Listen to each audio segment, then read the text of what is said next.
ये class 10th physics. ठीक है, चलिए सबसे पहले हम लोग जानेंगे कि आखिर फिजिक्स कहते किसे हैं। ठीक है, फिजिक्स यानी कि भौतिकी। ठीक है, कि भौतिकी किसे कहते हैं। देखिए, ऊर्जा तथा द्रव्य के बीच आपसी संबंध का अध्ययन भौतिकी कहलाता है। ठीक है, ऊर्जा तथा द्रव्य के बीच आपसी संबंध का जो हम लोग अध्ययन करेंगे वही हमारा क्या कहलाएगा, भौतिकी यानी कि भौतिकी कहलाएगा, फिजिक्स कहलाएगा। ठीक है, देखिए यह जो है यानी कि भौतिकी, यह एक ग्रीक भाषा का शब्द है। ठीक है, फिजिक्स जो है आपका एक फ्यूसिस शब्द से बना है। फिजिक्स फ्यूसिस शब्द से बना है। देखिए, भौतिकी का जो जनक है वो आइजक न्यूटन है।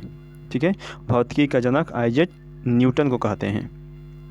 देखिए, चलिए अब यहाँ से आता है आपका क्लास 10th का फर्स्ट चैप्टर। ठीक है, जिसका नाम है प्रकाश का परावर्तन। ठीक है, यानी कि रिफ्लेक्शन ऑफ लाइट। ठीक है, यहाँ से एक एक चीज़ को बारीकी से पढ़ेंगे। ठीक है, आप लोग ध्यान से पढ़िएगा, बिल्कुल कंसेप्ट के साथ। चलिए ठीक है, देखिए चलते हैं। सबसे पहला क्वेश्चन है कि प्रकाश क्या है। ठीक है, यानी कि व्हाट इज लाइट, प्रकाश किसे कहते हैं। देखिए होगा कि प्रकाश वह बाहरी भौतिक कारक है जिसकी सहायता से हम वस्तुओं को देख सकते हैं। कहता है कि प्रकाश वह बाहरी भौतिक कारक है जिसकी सहायता से हम वस्तुओं को देख सकते हैं। ठीक है, यानी कि अगर प्रकाश नहीं रहेगा तो हम वस्तु को नहीं देख सकते हैं। यानी कि किसी भी वस्तु को देखने के लिए हमें प्रकाश की उपस्थिति होना जरूरी है। देखिए, या फिर यह भी कह सकते हैं कि प्रकाश एक ऊर्जा का रूप है जिसकी सहायता से हम वस्तुओं को देख सकते हैं। ठीक है, प्रकाश जो है एक ऊर्जा का भी रूप है जिसकी सहायता से हम वस्तुओं को देखते हैं। यहाँ पर देखिए लिखे हैं कि प्रकाश एक ऊर्जा का रूप है। और देखिए, निर्वात में प्रकाश का जो चाल होता है वह 3 × 10⁸ मीटर प्रति सेकंड होता है, या फिर 3 लाख किलोमीटर प्रति सेकंड होता है। ठीक है, यह जो है आपका क्वेश्चन, यह बहुत ही इम्पोर्टेंट है ऑब्जेक्टिव में, वेरी इम्पोर्टेंट है ऑब्जेक्टिव में, पूछता है लगभग हर साल, इसलिए आप लोग इसे याद कर लीजिएगा। चलिए आते हैं आगे। देखिए कि प्रकाश विद्युत चुंबकीय तरंग भी है। प्रकाश जो है एक हमारा वह विद्युत चुंबकीय तरंग भी होता है। देखिए, प्रकाश के वेग का पता रोमर ने लगाया था। प्रकाश का जो वेग हम लोग चाल जो कहते हैं 3 × 10⁸ मीटर प्रति सेकेंड, उसका पता किसने लगाया, तो रोमर ने लगाया था। ठीक है, चलिए देखेंगे ये प्रकाश जो होता है हमेशा सीधी रेखा में ही गमन करता है। प्रकाश कभी भी टेढ़ा मेढ़ा रेखा में गमन नहीं करेगा। प्रकाश जो होता है हमेशा का हमेशा सीधी रेखा में ही गमन करता है। देखिए, और कहता है कि यह निर्वात से होकर भी गुजरता है। प्रकाश जो होता है वह निर्वात से होकर भी गुजरता है। देखिए, निर्वात कहने का मतलब जहाँ पर वैक्यूम यहाँ नहीं होगा, वहाँ पर कुछ भी ना हो, हवा भी ना हो, उसे निर्वात कहते हैं। तो प्रकाश जो होता है निर्वात से भी गुजरता है। देखिए कि प्रकाश स्रोत किसे कहते हैं। ठीक है, कि प्रकाश स्रोत किसे कहते हैं, कि वह वस्तु जहाँ से प्रकाश निकलती है उसे प्रकाश स्रोत कहते हैं। जैसे जलता हुआ बल्ब, जलता हुआ मोमबत्ती इत्यादि। यानी कि देखिए, वह वस्तु जहाँ से प्रकाश निकलती है उसे हम लोग प्रकाश स्रोत कहते हैं। जैसे जलता हुआ बल्ब, यानी कि अगर बल्ब जलता है तो वहाँ से प्रकाश निकलता है। कोई भी बल्ब अगर जलेगा तो उसमें से प्रकाश निकलेगा, तो जो बल्ब हो गया वो हमारा प्रकाश स्रोत हो गया। यानी प्रकाश का स्रोत, प्रकाश देने का स्रोत क्या हो गया, बल्ब हो गया। या फिर जलता हुआ मोमबत्ती, यानी कि जो मोमबत्ती है वो जल रहा है, वह एक प्रकाश देने का काम करता है, क्योंकि जब भी मोमबत्ती जलता है तो प्रकाश उत्पन्न होता है। ठीक है, चलिए अगर देखिए कि किरण किसे कहते हैं। प्रकाश के गमन पथ की दिशा को किरण कहते हैं। ठीक है, कि प्रकाश के गमन पथ के दिशा को किरण कहते हैं, यानी कि प्रकाश जिस दिशा में गमन कर रहा है उसे ही हम लोग क्या कहेंगे, किरण कहेंगे। देखिए आगे है कि प्रकाश पुंज या किरण पुंज किसे कहते हैं। देखिए, किरणों के समूह को प्रकाश पुंज या फिर किरण पुंज कहते हैं। यानी कि बहुत सारा किरण अगर पास में हो, एक जगह मिले, उसे क्या कहेंगे, प्रकाश पुंज या फिर किरण पुंज। किरणों के समूह यानी कि बहुत सारा किरण आपस में मिल जाएगा तो उसे ही हम लोग प्रकाश पुंज या फिर किरण पुंज कहेंगे। देखिए आगे है कि प्रकाश पुंज जो होते हैं वह कितने प्रकार के होते हैं। देखिए, तो प्रकाश पुंज मुख्यतः हमारा 3 प्रकार का होता है। पहला है समांतर प्रकाश पुंज, दूसरा का है अभिसारी प्रकाश पुंज और तीसरा का है अपसारी प्रकाश पुंज। ठीक है, चलिए अब तीनों को बारी बारी से पढ़ते हैं। सबसे पहले हमारा कि समांतर प्रकाश पुंज किसे कहते हैं। देखिए, जिस प्रकाश पुंज की सभी किरणें समांतर होती है उसे हम समांतर प्रकाश पुंज कहते हैं। देखिए, जैसे मान लीजिए कि ये हमारा है, 3 गो बना देते हैं। देखिए, ये सभी के सभी क्या है, हमारा समांतर है, यानी कि तीनों की तीनों रेखाएं हमारा जो है वो सब क्या है, समांतर खींचे हैं हम लोग, इसलिए ये क्या है, ये हमारा समांतर प्रकाश पुंज है।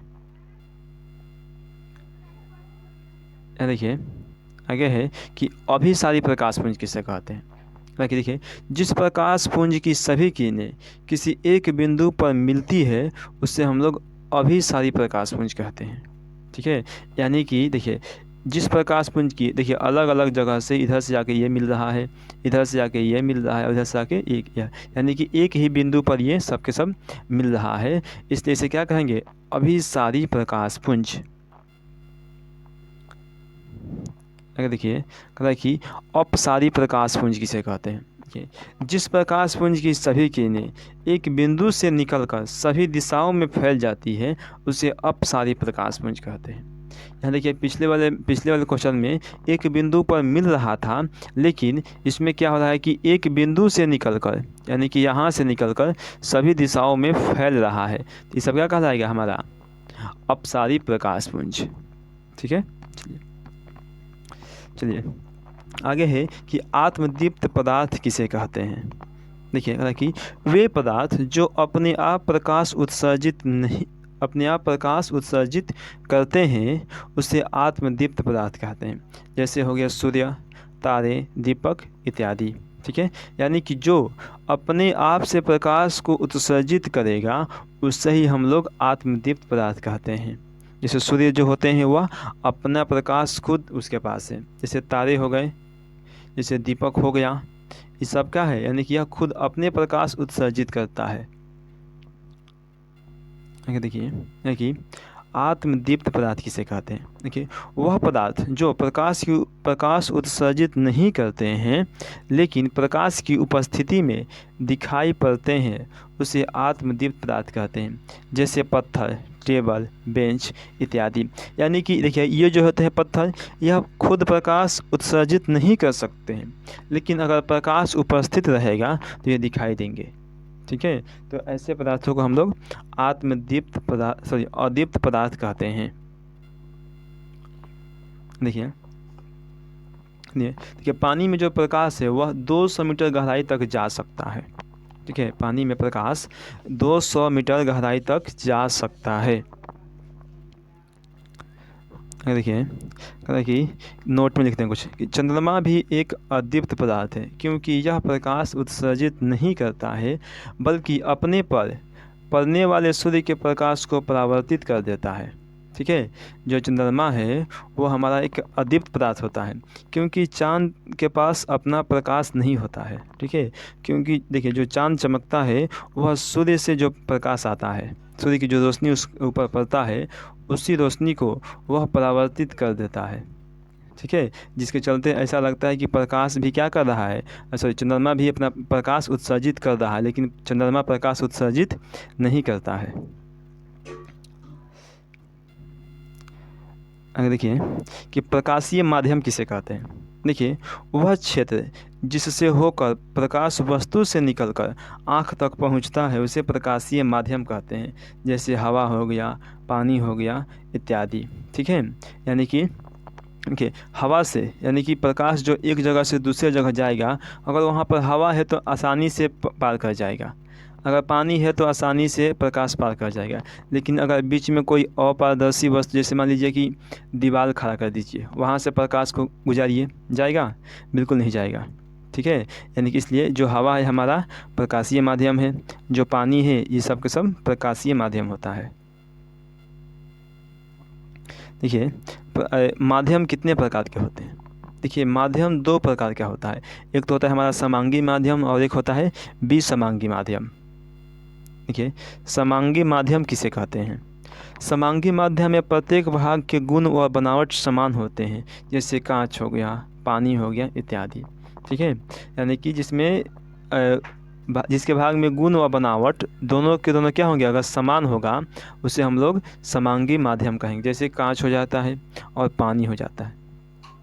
ठीक है, अगर देखिए विसमांगी माध्यम किसे कहते हैं कि विसमांगी माध्यम में प्रत्येक भाग के गुण और बनावट असमान होते हैं, जैसे विभिन्न हवाओं का मिश्रण। ठीक है, विभिन्न यानी कि गर्म और ठंडा हवाओं का मिश्रण जैसे समझ लीजिए। इसके प्रत्येक भाग के जो गुण और बनावट होंगे वो मतलब असमान होंगे, यानी कि बराबर नहीं होंगे। अगर देखिए अगर यहाँ पर कि पारदर्शी पदार्थ किसे कहते हैं। देखिए वह पदार्थ जिससे होकर प्रकाश आर पार निकल जाता है उसे पारदर्शी पदार्थ कहते हैं। जैसे कांच हो गया, हवा हो गया, पानी हो गया इत्यादि। यानी कि जिससे प्रकाश आर पार आसानी से निकल जाएगा उसे हम लोग पारदर्शी पदार्थ कहते हैं। ठीक है, अगर देखिए उसके बाद है आपका कि अपारदर्शी पदार्थ किसे कहते हैं। वह पदार्थ जिससे होकर सॉरी देखिए यहाँ पर प्रकाश होगा, यहाँ पर होगा आपका प्रकाश, जिससे होकर प्रकाश बाहर नहीं निकल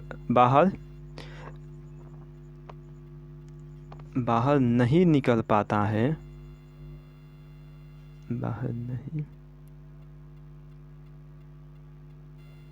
नहीं निकल पाता है उसे हम लोग अपारदर्शी पदार्थ कहते हैं। ठीक है, जैसे मान लीजिए आपका दीवार हो गया, जैसे टेबल हो गया, जैसे बेंच हो गया। ठीक है, यानी कि इन सभी वस्तुओं से प्रकाश बाहर नहीं निकल पाएगा, उसे हम लोग अपारदर्शी पदार्थ कहते हैं। अगर देखिए कह रहा है कि प्रभासी पदार्थ किसे कहते हैं। प्रभासी देखिए वह पदार्थ जिससे होकर प्रकाश का कुछ अंश बाहर निकल पाता है उसे हम लोग प्रभासी पदार्थ कहते हैं। जैसे तेल लगा हुआ कागज़, घिसा हुआ कांच। ठीक है, यानी देखिएगा जिस कागज़ में अगर तेल लगा होगा, अगर उससे अगर प्रकाश आप गुजारिएगा प्रकाश, तो थोड़ा बहुत प्रकाश का कुछ अंश बाहर निकल जाएगा और कुछ अंश बाहर नहीं निकलेगा। ठीक है, या फिर अगर घिसा हुआ कांच लीजिएगा, घिसा हुआ कांच भी लीजिएगा तो उसमें से भी कुछ प्रकाश का अंश बाहर निकलेगा और कुछ नहीं निकलेगा। तो वैसे पदार्थ को हम लोग प्रभासक पदार्थ कहते हैं। अगर देखिए कि प्रकाश के परावर्तन किसे कहते हैं। देखिए यह क्वेश्चन आपका बहुत मोस्ट इम्पोर्टेंट, यानी कि वेरी इम्पोर्टेंट। ठीक है, इसे आप लोग हर हाल में याद कर ही लीजिएगा। देखा था कि जब प्रकाश की किरण किसी सतह से टकराकर पुनः उसी माध्यम में वापस लौट जाती है तो उस घटना को प्रकाश का परावर्तन कहते हैं। ठीक है, कि जब प्रकाश की किरण किसी सतह से अगर टकराएगी और टकराने के बाद पुनः उसी माध्यम में अगर वापस लौट रही है तो वही घटना हमारा प्रकाश का परावर्तन कहलाएगा। जैसे देखिए यहाँ पर बनाए हम आपको चित्र। देखिए ये प्रकाश आ रही है, ठीक है, आने के बाद एक सतह से टकरा गई। ठीक है, टकराने के बाद पुनः उसी माध्यम में वापस लौट गई, तो यही हमारा क्या कहलाएगा, प्रकाश के परावर्तन। देखिए जब जो परावर्तक सतह होता है वह क्या होता है। देखिए किरण जिस सतह से टकरा कर वापस लौटती है उसे हम लोग परावर्तक सतह कहते हैं। किरण जिस सतह से टकरा कर अगर वापस लौट गई वही हमारा क्या कहलाएगा, परावर्तक सतह। देखिए जैसे यहाँ देखिए यहाँ पर किरण हमारा आ रही है, आने के बाद ये सतह से टकरा गई यहाँ पे।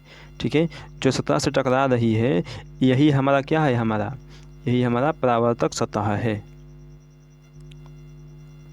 देखिए आपतित किरण किसे कहते हैं। देखिए दर्पण की सतह पर आने वाली किरण को हम लोग आपतित किरण कहते हैं, यानी कि दर्पण की सतह पर जो किरण आएगी उसे हम लोग आपतित किरण कहते हैं।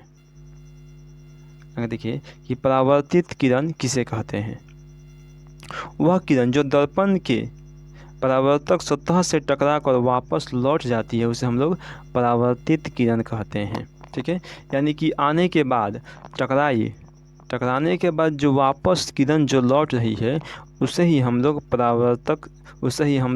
परावर्तित किरण कहते हैं। देखिए कि आपतन बिंदु किसे कहते हैं। देखिए दर्पण की सतह पर स्थित वह बिंदु जहां आपतित किरण पड़ती है उसे हम लोग आपतन बिंदु कहते हैं। ठीक है, यानी कि दर्पण के सतह पर जो बिंदु स्थित है, यानी कि वह बिंदु जहाँ पर आपतित किरण यानी कि जो किरण आ रही है वह किरण वहाँ पर पड़ती है, उसे ही हम लोग आपतन बिंदु कहते हैं।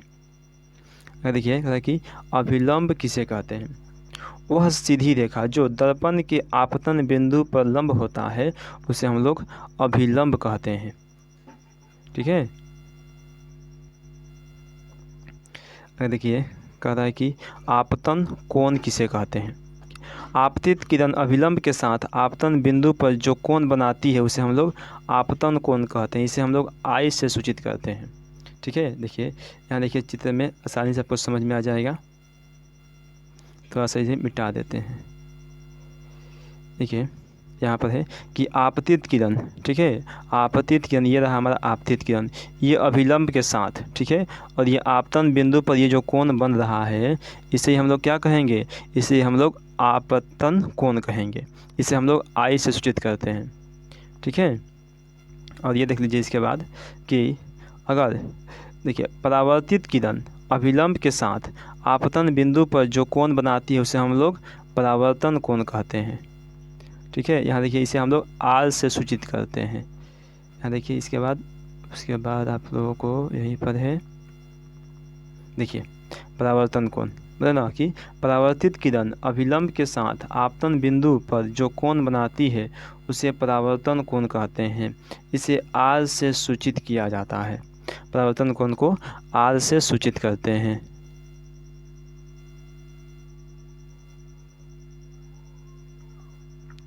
चलिए ठीक है, चलिए यहीं तक इस वीडियो में। अब इसके आगे आपको नेक्स्ट वीडियो मिलेगा।